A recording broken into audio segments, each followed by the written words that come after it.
Hi welcome to KD facts. మనిషి వెంట్రుకలు నీళ్ళల్లో ఒక 70 సంవత్సరాల వరకు పాడవకుండా ఉంటాయి. మన మనిషి బాడీ అంటే శరీరంలో ఎప్పటికీ పెరిగే అవయవం ఏంటంటే అది చెవు. చెవు మన మనిషి చావు వరకు పెరుగుతూనే ఉంటుంది. అలానే వెంట్రుకలు కూడా పెరుగుతాయి. మనందరికీ పాములంటే చాలా భయం. ఎందుకంటే అవి విషపూరితమైనవి. దాన్ని చూడగానే ఒళ్ళు జలకరిస్తుంది. కానీ మన ప్రపంచంలో కల్లా అతిపెద్ద పాము ఏదంటే మనం టైటానోబోవా పాము అని చెప్తాం. ఎందుకంటే ఇది ప్రపంచంలో కల్లా అతిపెద్ద పాము స్కెలిటన్గా మనం భావిస్తాం. కానీ మీ అందరికీ తెలియని విషయం ఏంటంటే మన ఇండియాలోని ఒక పాము దొరికింది. దాని పేరు ది వాసుకి ఇండికస్. మనకి వాసుకి అనే పేరు వినపడగానే ఒకటే గుర్తొస్తుంది, అదే నాగలోకానికి రాజు. మరియు వాసుకి అనేది ఒక దైవ సర్పం. ఇది శివుడి మెడలో కూడా ఉంటుంది. దీనికి ప్రత్యేకమైన శక్తులు కూడా ఉంటాయి.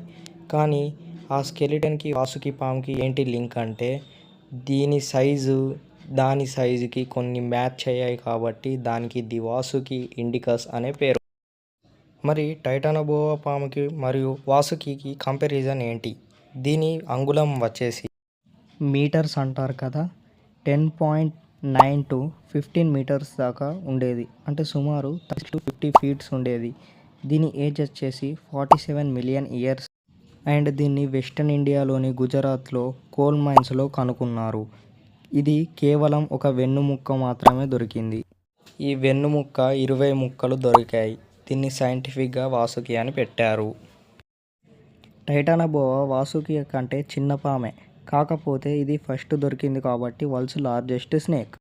ఇది కొలంబియా కోల్ మైన్స్లో దొరికింది. ఇది 42 to 47 ఫీట్స్ ఉంటుంది.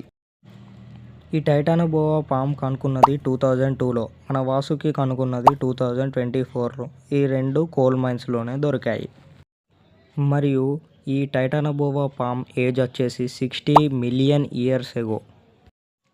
This is the Vasuki and Titanoboa. ఇది డెడ్ సీ. ఈ నీళ్ళలో మనం మునగకుండా తేలుతాం. అదేంటి అలా ఉంది అని అనుకోకండి. ఈ వాటర్లో ఉప్పు శాతం అనేది ఎక్కువగా ఉంటుంది. మన బాడీ అనేది మునగకుండా తేలుతుంది. మరియు ఈ సీ ఇజ్రాయెల్, జార్డన్ కంట్రీస్ మధ్య భాగంలో ఉంటుంది.